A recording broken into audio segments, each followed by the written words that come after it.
बिहार से सिर्फ व्यक्ति नहीं, अब तो संस्थान भी पलायन कर रहे हैं। प्रधानमंत्री जी आए, मखाना का मस्का लगाया और मक्का लेकर के चले गए। अभी कोई रिसर्च सेंटर मखाना का खुला नहीं है, लेकिन जो मक्का अनुसंधान केंद्र था बेगूसराय में, उसका पलायन हो गया है। जब चुनावी चर्चा हो, धैर्य रखिए, इम्पेशेंट मत होइए। कितना उम्र हुआ है? 30। तो धैर्य रखिए, आपसे ज़्यादा उम्र है मेरा, धैर्य रखिए। कन्हैया जी, कन्हैया जी, एक मिनट। कन्हैया जी, सवाल तो लीजिए, मतलब मन की बात करके आप भी चले जाएंगे क्या? नहीं, सवाल आपसे कल भी बात, आप यात्रा में प्रेस कॉन्फ्रेंस आपने की ना, कल भी बात किया, हमें पता है, लेकिन आपने प्रेस कॉन्फ्रेंस की है तो सवाल तो लेना बनता है ना।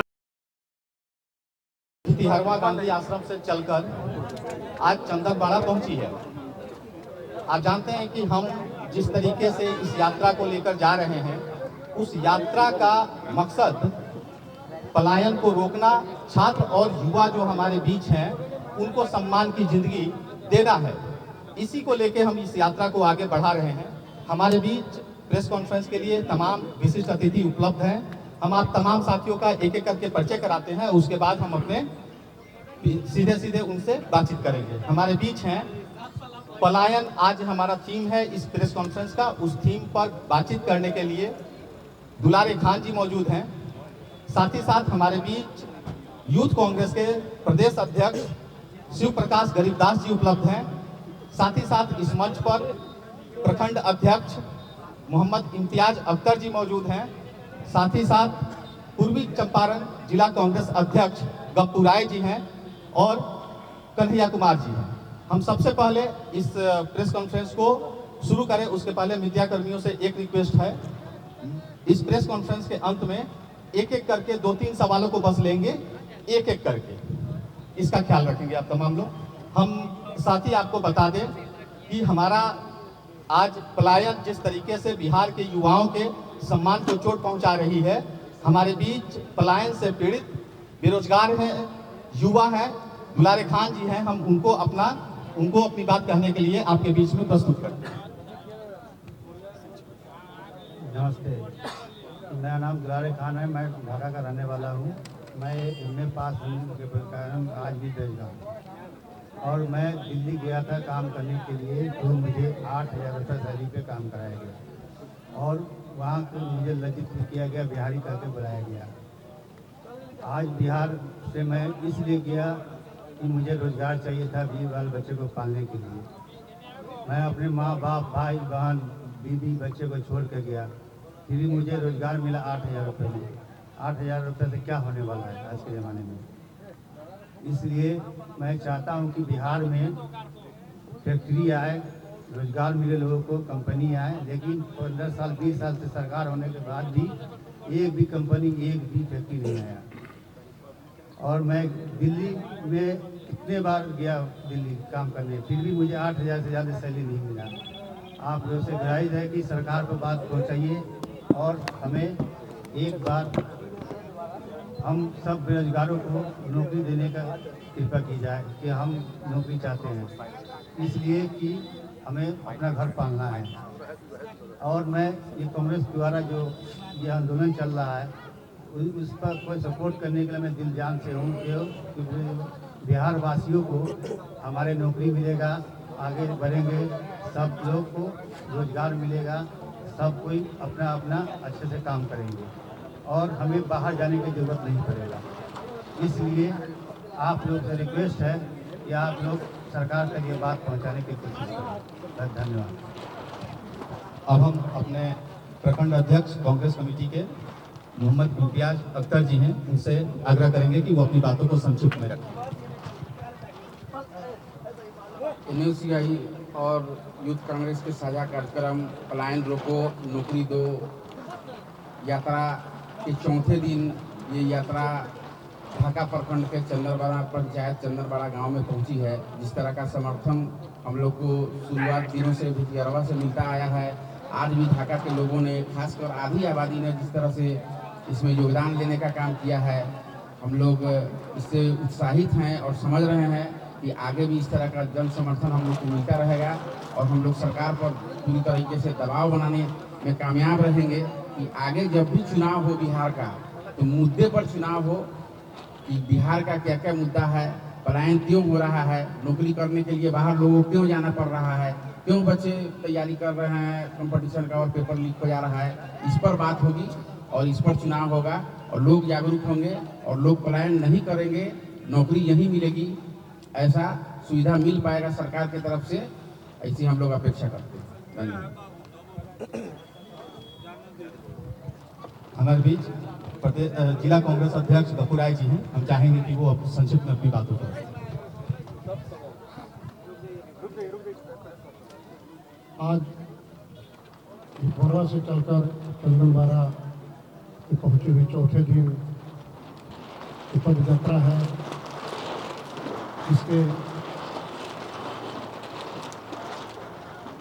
उद्देश्य पलायन रोको नौकरी दो, जिनके प्रेरणा और जिनके सानिध्य में चल रहा है। हम लोगों के बीच बैठे हुए हैं कन्हैया जी, युवा कांग्रेस के अध्यक्ष, हम लोगों के बीच बैठे हुए गरीबदास जी, भाजपा के प्रखंड अध्यक्ष, हमारे अभिभावक बड़े भाई बिहार सरकार के मंत्री अवधेश बाबू, और उपस्थित यहाँ सभी ढाका के और पदयात्रियों को मैं स्वागत करते हुए जिला में सब पत्रकार मजदूर जो लोग हैं सबका स्वागत करते हुए यह जो पहल, यह जो कार्यक्रम प्रारंभ कन्हैया जी के सोच से इनके नेतृत्व में किया जा रहा है, हम लोगों को पूरा उम्मीद है ये परिवर्तन की दौड़ चलेगी। जो डबल इंजन की सरकार मोदी जी और नीतीश जी के द्वारा बिहार की जनता को ठगा जा रहा है, इसमें बदलाव निश्चित रूप से आएगा। बिहार आज के दिन में एक सिर्फ बेरोजगार नौजवानों का फैक्ट्री बनकर रह गया है। यहाँ पर कोई भी इंडस्ट्री फैक्ट्री कोई भी सरकार हुई अभी तक नहीं लगाई है।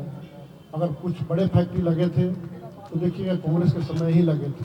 उसके बाद जब से परिवर्तन हुआ कोई भी बिहार के विकास के बारे में नहीं सोचा कि बिहार के युवाओं को नौकरी कहाँ दी जाए, कैसे दी जाएगी, इसका किसी के पास कोई एक्शन प्लान नहीं रहा। इन सब मुद्दा को लेकर आज के दिन में हमारी कांग्रेस पार्टी इसका यहाँ नेतृत्व कन्हैया जी कर रहे हैं, युवा और एनएसवाई कर रहा है। उन दोनों संगठन को मैं बहुत धन्यवाद देता हूँ कि कार्यक्रम अपना आगे बढ़ाते रहें और परिवर्तन की दौड़ चलता रहे। और मैं पूरा पूर्वी चंपारण की तरफ से इनका स्वागत करते हुए अपनी बातों को विराम देता हूँ, क्योंकि आप सब लोग इनको सुनने के लिए बैठे हैं। धन्यवाद। धन्यवाद। अब हम हमारे बीच प्रदेश यूथ कांग्रेस के अध्यक्ष श्री प्रकाश गरीबदास जी हैं। हम चाहेंगे कि बेहद ही संक्षिप्त शब्दों में अपनी बातों को। बहुत धन्यवाद सम्मानित मंच एवं तमाम मीडिया के साथियों। सबसे पहले मैं स्पष्ट कर दूं कि ये यात्रा यूथ कांग्रेस और एनएसयूआई की नेतृत्व में यात्रा नहीं चल रही है। इस यात्रा का नेतृत्व बिहार के तमाम जो लोग पलायन से पीड़ित हैं, जो लोग पेंडिंग भर्ती के लोग हैं, सेना में जो जिनकी भर्ती के लिए वो तत्पर हैं, जिनको नियुक्ति पत्र दी जा चुकी है फिर भी उनकी नियुक्ति पेंडिंग में है, वैसे लोग कर रहे हैं। आप तमाम साथी जब हमारे इस यात्रा में चलेंगे तो देखेंगे कि यूथ कांग्रेस और एनएसयूआई के जितने भी पदाधिकारी हैं, सिपाही हैं, इस यात्रा में वो पिछले पंक्ति में चलने का काम करते हैं। तो निश्चित तौर पे इस यात्रा में हम लोग सहयोग की भूमिका में हैं और यह यात्रा बिल्कुल चुनावी यात्रा नहीं है। ये यात्रा अनवरत चलती रहेगी। जिस ढंग से हमारे नेता राहुल गांधी जी की भारत जोड़ो यात्रा आज भी नहीं रुकी। आप लगातार देखते होंगे कि हमारे नेता राहुल जी चाहे बीड़ी मजदूर हो, चाहे कूली भाई हो, चाहे फैक्ट्री में मजदूरी कर रहे लोगों हो, उनके बीच में चल रहे हैं और वो अपनी यात्रा को कंटिन्यूअसली चला रहे हैं। ठीक उसी प्रकार की यह यात्रा बिल्कुल चुनावी यात्रा नहीं है और हम लोग इस यात्रा में अनवरत अपनी मांग को पूरी होने तक चलते रहेंगे। दूसरी बात रही कि आज हम लोग की ये तीसरी प्रेस कॉन्फ्रेंस है। पहले दिन हमारे साथ पेंडिंग भर्ती के लोग थे, कल हमारे साथ पेपर लीक के लोग थे, आज हमारे साथ पलायन के मुद्दे पे हम लोग आपसे बात कर रहे हैं। पलायन को समझना कोई हम लोग के लिए बड़ा टास्क नहीं है। हम लोग इसी से पलायन को समझ सकते हैं कि अभी एक सप्ताह पहले हमारा होली का त्यौहार बीता है, आने वाले समय में हमारा ईद है, और जो भी त्यौहार का मौसम आता है तो हम सब देख सकते हैं कि किस ढंग से लाखों के तादाद में बिहारी लोग टिकट को कंफर्मेशन को लेकर के और स्टेशन पे भगदड़ मच जाती है और लोग मारे जाते हैं, कुचले जाते हैं। तो उससे आप बिहार की पलायन की भयावह स्थिति का पता लगा सकते हैं। निश्चित तौर पे हमारा हक है कि हमारा जन्म बिहार में हुआ है, तो मैं शिक्षा दीक्षा भी बिहार में ग्रहण करूं, स्वास्थ्य का भी लाभ जो लेना है, और जब भी कोई हमारे घर में परिवार में कोई बीमार पड़ता है तो हॉस्पिटल्स भी बिहार में हो, एजुकेशन फैसिलिटी भी बिहार में हो, फैक्ट्री भी बिहार में हो, और हम अपना काम भी बिहार में करें। तो निश्चित तौर पे हम लोग जब तक इस पलायन को नहीं रोकेंगे, हम लोग विकसित बिहार, समृद्ध बिहार की कल्पना बिल्कुल नहीं कर सकते हैं। और इसकी पूरी जिम्मेवारी बिहार की जो डबल इंजन की सरकार है वह इसके लिए पूरी तरह से जिम्मेवार है। अभी हम लोग जहाँ पे प्रेस कॉन्फ्रेंस कर रहे हैं, इसके आसपास आप सभी जानते हैं कि कितनी चीनी मिल हुआ करती थी, आज क्या स्थिति हो गई है यहाँ का। निश्चित तौर पे हम लोग अपनी इस यात्रा को कंटिन्यूअसली चलाते रहेंगे जब तक हमारी मांग पूरी नहीं की जा सकती है। अब मैं आपका ज़्यादा समय नहीं लेते हुए अपने आदरणीय नेता कन्हैया कुमार जी को आमंत्रित करता हूं कि वो आप सबों के बीच में अपनी बात को रखें।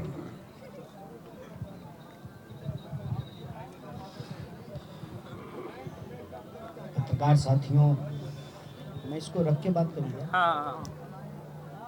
पत्रकार साथियों, सबसे पहले तो आप सबका बहुत बहुत धन्यवाद कि आप लोग लगातार हर ज़िले में, पश्चिमी चंपारण में भी और पूर्वी चंपारण में भी, आप लोगों ने हमारी यात्रा को कवरेज दिया है। इसके लिए हम आप सबका बहुत शुक्रगुजार हैं, आपको धन्यवाद कहते हैं। दूसरा, जैसा कि आपको हमारे यूथ कांग्रेस के अध्यक्ष जी ने बताया कि हमारी जो यात्रा है, ये यात्रा असल में युवाओं की और विद्यार्थियों की यात्रा है। और इस यात्रा के फॉर्मेशन को जब आप देखेंगे तो सबसे आगे बिहार का जो प्रभावित युवा वर्ग है, जो किसी न किसी तरह से प्रभावित है सरकार की नीति और नियत के चलते, वो सबसे आगे चलते हैं। फिर जो है हमारी प्रचार गाड़ी रहती है इस यात्रा की, उसके पीछे हमारा जो झंडा टुकड़ी है, हमारा जो सेवा दल के हमारे ज़मीनी कार्यकर्ता हैं, वो राष्ट्रीय ध्वज लेकर के चलते हैं। उसके पीछे प्रचार प्रसार के लिए दूसरी गाड़ी होती है, और उसके पीछे NSUI और यूथ कांग्रेस के हमारे साथी या कांग्रेस पार्टी के या दूसरे किसी पार्टी से जुड़े हुए या किसी संगठन से जुड़े हुए लोग आकर के, पुराने कोई अगर ब्यूरोक्रेट हैं या पुराने जज हैं या अलग अलग फील्ड में अपने सेवा दे चुके जो बुज़ुर्ग हैं, या कोई नौजवान जिसको सरकार से कोई सवाल पूछना है, कोई मुद्दा उठाना है, इस तरह से हम लोग अलग अलग जगह से चलते हुए आज हमारी यात्रा का चौथा दिन है। यह यात्रा भितिहरवा से शुरू हुई 16 तारीख को, 16, 17, 18 और आज 19 तारीख को हम लोग अब पूर्वी चंपारण से निकलने वाले हैं। कल हमारी यात्रा जो है वो सीतामढ़ी में प्रवेश कर जाएगी, उसके बाद जो है शाम को ही प्रवेश कर जाएगी। उसके बाद जो है हम लोग सीतामढ़ी में चलेंगे। 21 तारीख को हमारी यात्रा का एक दिन का ब्रेक है। उसके बाद 22 तारीख को फिर से यात्रा रिज्यूम हो जाएगी और इसी फॉर्मेट में जो है यह यात्रा चलती रहेगी। और इस यात्रा का जो मूल उद्देश्य है वो ये है कि जब हम गांधी जी की धरती पर आए हैं, उनकी कर्मभूमि पर आए हैं, तो हमारे मन में यही संकल्प है कि जैसे गांधी जी ने कांग्रेस पार्टी को भारत के भीतर स्वतंत्रता की आकांक्षा रखने वाले जो स्वतंत्र वीर थे, उनके लिए एक मंच प्रोवाइड किया। कांग्रेस पार्टी वो एक प्लेटफॉर्म बन गई। जो लोग भी आज़ादी चाहते थे वो आज़ादी का तराना गाते हुए उस पार्टी में शामिल हो गए और कांग्रेस पार्टी देश की पार्टी बन गई। वैसे ही हमारा उद्देश्य ये है कि NSUI यूथ कांग्रेस इस देश के विद्यार्थियों और जवानों के जो सवाल हैं, नौजवानों के जो मुद्दे हैं, उसके लिए संघर्ष का एक मंच बने और हम लोग उनको सहयोग करें। नेतृत्व वो करेंगे हम उनके पीछे चलेंगे, हम उनके साथ चलेंगे। यही इस यात्रा का उद्देश्य है। सवाल ये है कि विद्यार्थियों और नौजवानों का मुद्दा क्या है। आप अगर प्रेस कॉन्फ्रेंस को देखेंगे 17, 18 और आज जब 19 तारीख को कर रहे हैं, 17 तारीख को प्रेस कॉन्फ्रेंस का मुद्दा था पेंडिंग भर्ती। कल जो प्रेस कॉन्फ्रेंस हुई उसका मुद्दा था कि पेपर लीक, जो नीट का पेपर लीक हुआ है, अभी बीपीएससी के लोग जो है परीक्षा में जो धांधली हुई, जो पेपर लीक हुआ है उसके खिलाफ आंदोलन कर रहे हैं। तो देश के अंदर, प्रदेश के अंदर विद्यार्थियों और नौजवानों से जुड़ा हुआ जो अलग अलग विषय है उस पर अलग अलग दिन हम आप पत्रकार साथियों से बात करेंगे। आज हम पलायन पे बात कर रहे हैं और अभी पलायन का दर्द जो है, कहते हैं ना कि प्रत्यक्ष को कभी जो है प्रमाण की ज़रूरत नहीं है। सरकार अगर झूठा दावा करे तब तो जो है सांप को बैंक की गवाही की ज़रूरत पड़ेगी, आपकी ज़रूरत पड़ेगी। हम लोगों को जब सच बोलते हैं और कहते हैं कि ये गांधी की कर्मभूमि है चंपारण, यहीं पे जो है सबसे पहले बुनियादी विद्यालय खुला, कस्तूरबा जी यहाँ पे 2.5 साल रहीं और आज़ादी के आंदोलन का अलख पूरे देश में जगा। तो गांधी एक बात कहते थे कि सत्य जो होता है उसको किसी गवाही की ज़रूरत तो नहीं होती है। तो पलायन का जो दंश है उसको हर कोई महसूस करता है। ये कोई एक व्यक्ति नहीं है, यह एक हकीकत है बिहार की। और व्यक्ति की तो छोड़ दीजिए, अभी 2 दिन पहले आप लोगों ने एक न्यूज़ कवर किया होगा, बिहार से सिर्फ व्यक्ति नहीं अब तो संस्थान भी पलायन कर रहे हैं। प्रधानमंत्री जी आए, मखाना का मस्का लगाया और मक्का लेकर के चले गए। अभी कोई रिसर्च सेंटर मखाना का खुला नहीं है, लेकिन जो मक्का अनुसंधान केंद्र था बेगूसराय में उसका पलायन हो गया है। तो पलायन इस देश में बिहार के लोगों का एक सबसे बड़ा सवाल है। सवाल है कि प्रश्न, पलायन क्यों होता है? पलायन इसलिए होता है, और सरकार के तमाम दावों के बावजूद सरकार कह रही है कि हम नौकरी दे दिए, हम जो है शिक्षा दे दिए, हमने सड़कें बना दी, हमने जो है कानून व्यवस्था दुरुस्त कर दिया, ये सरकार का दावा है। तो सब कुछ अगर बेहतर हो गया तो लोग अपना घर बार छोड़ करके दूसरी जगह क्यों जा रहे हैं और वापस घर आने के लिए क्यों जो है मशक्क़त कर रहे हैं? अभी होली बीत गया, ईद आने वाला है और लोगों को टिकट नहीं मिलेगा। टिकट नहीं मिलने के चलते लोग अपने घर नहीं आ पाएंगे। तो अगर सब कुछ ठीक ठाक है तो लोग छोड़ करके बाहर क्यों जा रहे हैं? इसका मतलब ये है कि सही शिक्षा नहीं मिलने के चलते, बेहतर इलाज की व्यवस्था नहीं होने के चलते, सामाजिक सुरक्षा की अनुपलब्धता के चलते ही लोग अपना घर बार छोड़ करके बाहर जा रहे हैं। इसीलिए पलायन एक बहुत बड़ा सवाल है। तो हम पलायन के साथ नौकरी के मुद्दे को जोड़ करके इस यात्रा में पलायन रोको नौकरी दो यह कह रहे हैं। और हम आपको बता दें, खास करके हमारे जो प्रखंड के साथी हैं उनको हम शुक्रिया अदा करते हैं। आज जिस तरीके से रोजेदार महिलाओं ने, जिस संख्या में इस यात्रा में वो शामिल हुई और लगभग 8 किलोमीटर वो पैदल चलीं गांधी चौक से, ये देख के समझ में आता है कि पलायन जो है उनके दिल से जुड़ा हुआ मामला है, उनके दैनिक जीवन से जुड़ा हुआ मामला है। क्योंकि महिलाओं के ही बच्चे पढ़ने के लिए बाहर जाते हैं, माँओं के ही बच्चे, महिलाओं के ही पति बाहर काम करने के लिए जाते हैं। और महिलाएं ही यह सोचती हैं सबसे ज़्यादा कि अगर अपने लिए यहीं पे रोजी रोजगार मिले तो हमारे बच्चे को, हमारे पति को, हमारे परिवार के लोगों को बाहर नहीं जाना पड़ेगा। और यही वजह है कि जिस तरीके से अमूमन राजनीतिक कार्यक्रमों में महिलाएं नहीं शामिल होती हैं।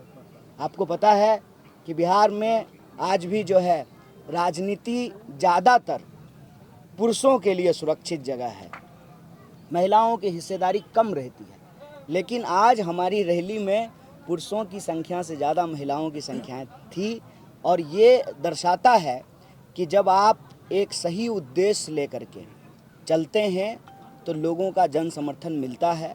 और आपके माध्यम से चंपारण की, मतलब पश्चिमी चंपारण और पूर्वी चंपारण दोनों की जनता को बहुत बहुत धन्यवाद कहते हैं कि जो समर्थन और आशीर्वाद आपने दिया है, यह समर्थन और आशीर्वाद आप बनाए रखिए। हम इस मुद्दे को लेकर के अनवरत चलते रहेंगे, लड़ते रहेंगे। ये बिहार के युवाओं की हुंकार है, इस अत्याचार को हम लोग रोक करके रहेंगे। बहुत बहुत धन्यवाद। आदरणीय कन्हैया यादव जी, कन्हैया जी, एक मिनट रुक जाइए, थोड़ा इनसे बात करने दीजिए, फिर आपसे बात एक मिनट सर, आपका कहना जैसे कहने का मतलब कि अभी एक मिनट प्रेस कॉन्फ्रेंस से बाद में बात करेंगे आपसे कल बात किए थे ना। आपसे बात करने के लिए आपने कहा था। हाँ, कल बात करेंगे, अलग अलग दिन अलग अलग मुद्दा। आज पलायन पे बात करेंगे। आज पलायन पे बात है। मीडिया पर ऐसी बात यह है कि अभी सामने आ रहा है कि अभी इलेक्शन होगा, नेक्स्ट ईयर इलेक्शन होगा, अभी भी लोग इस यात्रा को इलेक्शन से जोड़ करके देख रहे हैं। तो क्या अगले बार में चुनाव आप अकेले लड़ेंगे अपने दम पे दिल्ली या हरियाणा के मुद्दे पे, या सभी दलों के साथ मिलेंगे, क्योंकि अन्य दलों के लोग आपकी यात्रा में नहीं है? जाको रही भावना जैसी प्रभु मूरत देखें तिन तैसी, जिनके मन में जैसी दुविधा उनके वैसे कयास। हमारे मन में ऐसी ना कोई दुविधा है, न हमारे मन में कोई कयास है।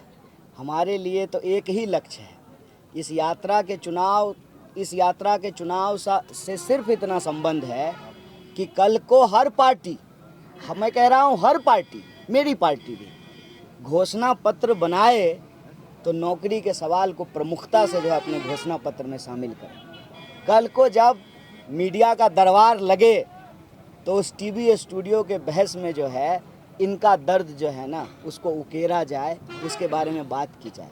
जब चुनावी चर्चा हो, धैर्य रखिए, इम्पेशेंट मत होइए। कितना उम्र हुआ है? 30। तो धैर्य रखिए, आपसे ज़्यादा उम्र है मेरा, धैर्य रखिए। जब चर्चा हो तो युवाओं के मुद्दे को केंद्र में रखा जाए। ना अभी चुनाव है, इसीलिए ना गठबंधन की बात है, ना जो है MP MLA मंत्री की बात है। अभी ये यात्रा एकमात्र उद्देश्य लेकर के चल रही है, बिहार का भविष्य, बिहार के जो नौजवान हैं उनके साथ जो अत्याचार और अन्याय हो रहा है उसको हम उजागर करना चाहते हैं। जो अन्य दल जो आपके साथ चल रहे थे अभी तक जो चल रहे थे, वो इस यात्रा से किनारा सा क्यों कर रहे थे? नहीं, ये यात्रा बिहार के पॉलिटिकल पार्टी की यात्रा ही नहीं है, ये यात्रा बिहार के नौजवानों की यात्रा है। ये कोई जो है अलायंस की यात्रा नहीं है, ये कोई चुनावी यात्रा नहीं है, ना जो है इसमें कोई चुनावी फॉर्मेशन हो रहा है। जब चुनाव आएगा तो तब चुनाव की बात होगी। कन्हैया जी, एक ही धारा पर आप और उमर खालिद जेल गए थे। सवाल लोग कर रहे हैं कि आप उनके बारे में नहीं बोलते हैं, वजह क्या? आप बाहर आ गए, वो अंदर क्यों हैं? लोग सवाल कर रहे हैं। आप पहली बात तो ये जान लीजिए, आपको पता नहीं है कि वो किस धारा में जेल में है। आपको पता है? भड़काऊ भाषण हुई थी जेएनयू में आप लोगों की। नहीं, तो धारा कौन सी है, कौन से केस में वो जेल में है, आपको नहीं मालूम? वाले में। हाँ, तो वो दूसरा केस है।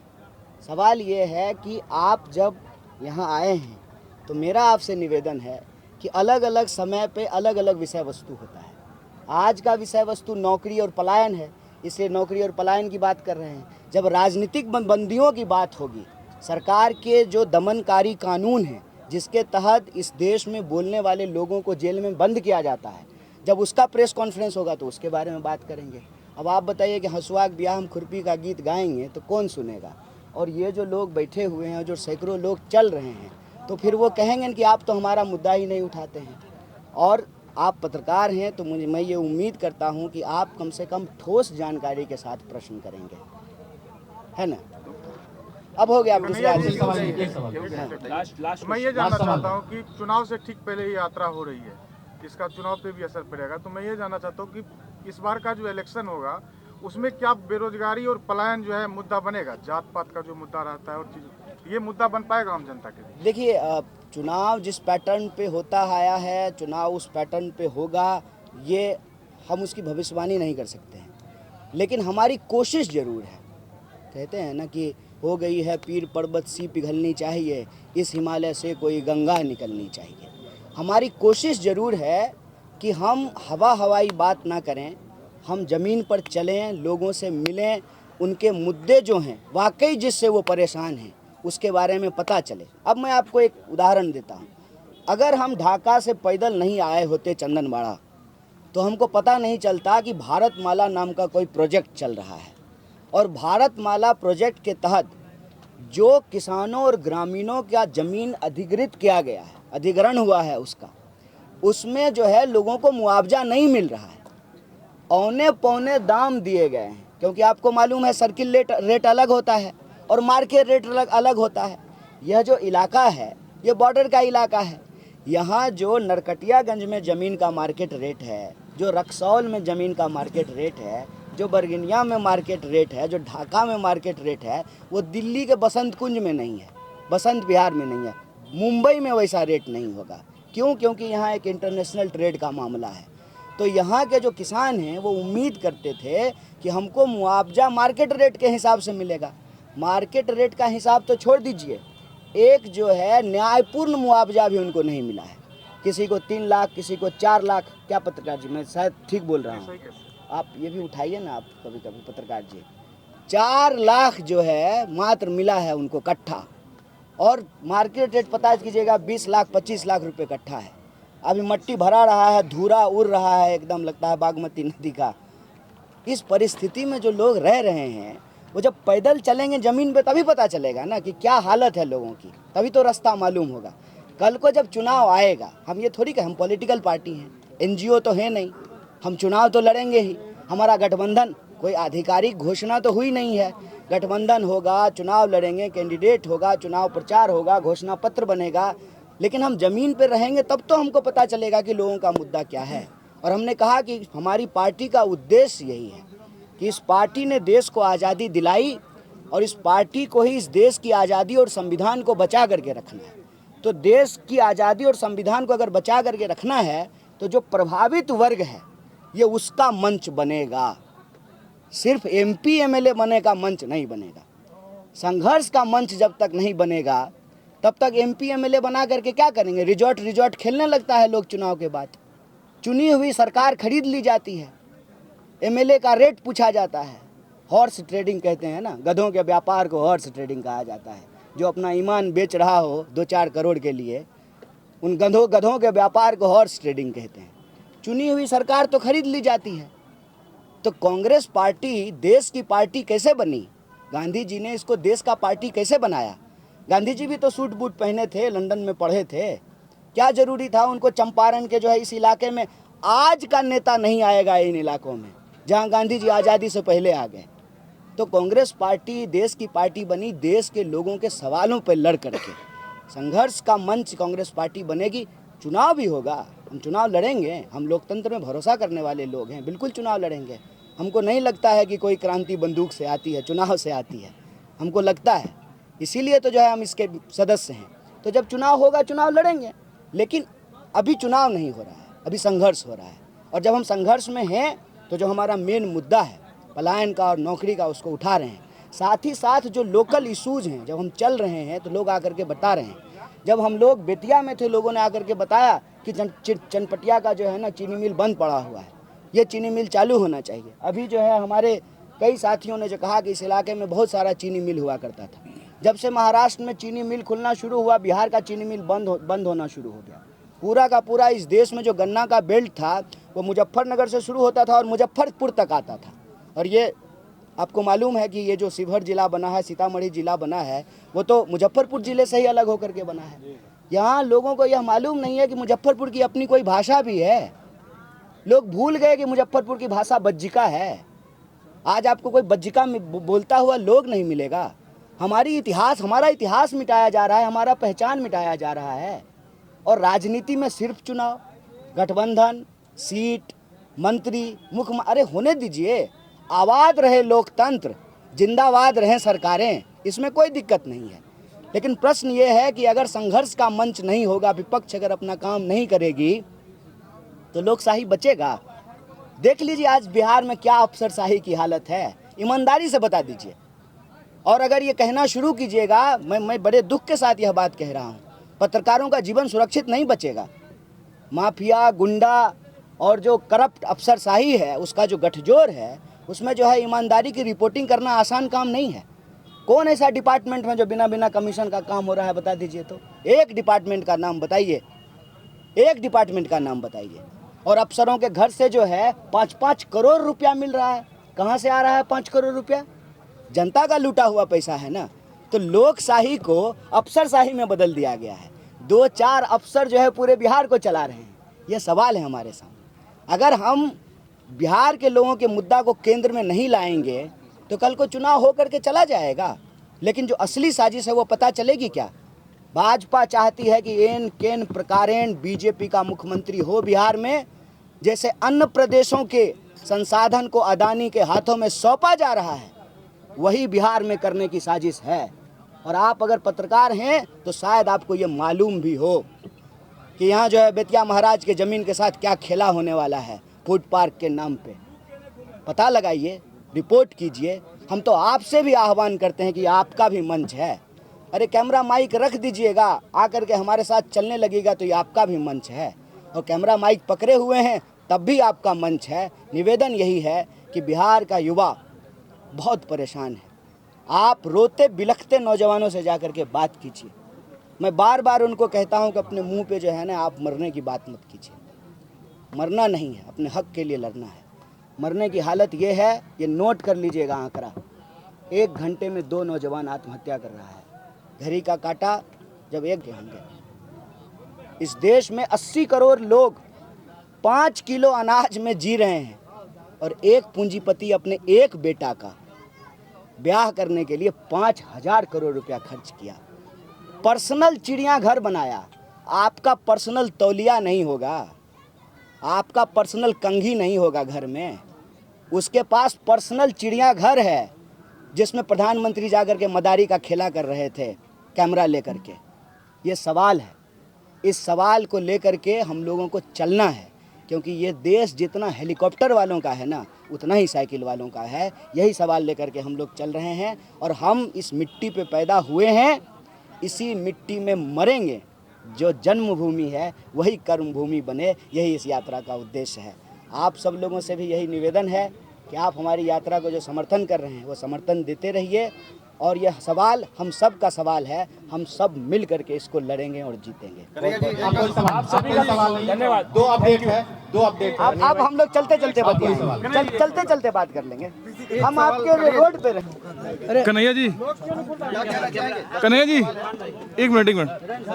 कन्हैया जी सवाल तो लीजिए, मतलब मन की बात करके आप भी चले जाएंगे क्या? नहीं, सवाल आपसे कल भी बात, प्रेस कॉन्फ्रेंस आपने की ना, कल भी बात किया। हमें पता है, लेकिन आपने प्रेस कॉन्फ्रेंस की है तो सवाल तो लेना बनता है ना। कल ले लीजिए। आप लोग यात्रा में वॉक थ्रू कीजिए। नहीं, बात आपने किया है अभी। अब हम आपको मिल गए हैं तो मतलब ये कोई नहीं, ये कोई बात नहीं। ये इसके लिए शुक्रिया आपका। आपसे बात किया। हाँ, इसके लिए शुक्रिया। लेकिन एक सवाल, जैसे प्रेस कॉन्फ्रेंस आपने की, आपने बोला तो सवाल तो आता रहेगा ना।